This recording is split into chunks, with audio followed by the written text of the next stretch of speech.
कितना बेनिफिट होगा। एक भाई साहब है, वो जो है बहुत पावरफुल है।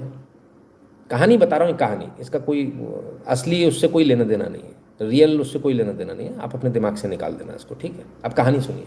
एक भाई साहब थे, बहुत पावरफुल थे। उन्होंने अपने नीचे एक कई सारे लोगों का निर्माण करते थे। क्या कहते हैं उसको? व्यक्तित्व निर्माण। हम्म। तो व्यक्तित्व निर्माण करते रहते थे, तो उन बहुत सारे लोगों को नेता बनाना, ये करना, पैसे दे दिया, हाँ भाई चुनाव लड़ना है लड़ लो, अरे भाई तुमको अपना वो करना, तो सबको पालते रहते थे। उन्होंने बहुत सारे लोगों को पाला हुआ था। ऐसे ही बहुत सारे लोगों को पाले हुए में कई सारे लोग थे। अब उनमें से कोई व्यक्ति जो है काफ़ी बड़े पद पर पहुंच जाता है। अब जो बड़े पद पर पहुंच जाता है तो उसको लगता है कि मैं तो बहुत सुपर पावर हूँ, है ना। अब वो भाई साहब जो है उसी तरह से उनको देखते हैं, अरे बोले कल तक भी अपना ही था, आज भी अपना ही है। तो कहीं पीठ पीठ पे हाथ रख देते हैं, फोटो खिंच जाती है। इस बात को लेकर जरा बवाल मच जाता है। बवाल मच जाता है तो ये बात उनको कन्वे की जाती है कि भाई आपने ये बहुत गलत कर दिया। तो उन्होंने कहा यार ये तो बहुत नॉर्मल सी बात है, फिर भी पब्लिक में ऐसा नहीं करना चाहिए, मैं तो बिजनेसमैन हूँ, मुझे बिजनेस करने से मतलब है, तो ठीक है अपन इसको ध्यान रखेंगे आगे से।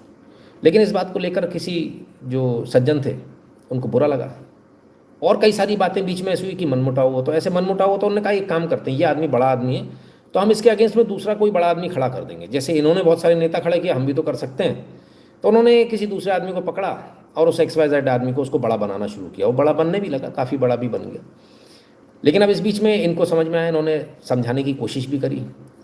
तो जो सज्जन थे उन्होंने कहीं इधर सरकार उधर सरकार में थोड़ा सा अपना प्रभाव दिखा भी दिया कि बोले देखो, अब जो दोनों के बीच में जो था वो मनमुटाव बढ़ता चला गया, बढ़ता चला गया। तो सर क्या ये शय और मात का गेम है ना।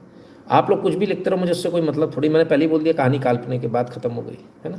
तो प्रभाव बढ़ता चला गया। उस बढ़ते हुए प्रभाव में जो है क्या हुआ कि अब इन्होंने शय मात का गेम चल रहा है। इन्होंने कहा यार ये ऐसे नहीं माना है, मानने वाली बात है। तो उन्होंने एक बड़ा एक आयोजन किया, सबको बुलाया, ऐसा वैसा, अपने सारे गोटी बैठाई और उन्होंने घुमाकर चीज़ को ऐसे प्रोजेक्ट कर दिया कि मेरे अलावा तुम कहीं जा ही नहीं सकते। ऐसा प्रेशर डलवा दिया किसी तीसरे दादा से कि तुमको माल मेरे से ही खरीदना है, और माल जो खरीदोगे वो होगा वहीं, मतलब उसकी पैकेजिंग वैकेजिंग जो भी अनबॉक्सिंग है वो वही करेगा, दूसरा कर ही नहीं सकता, उसके पास कैपेसिटी ही नहीं है।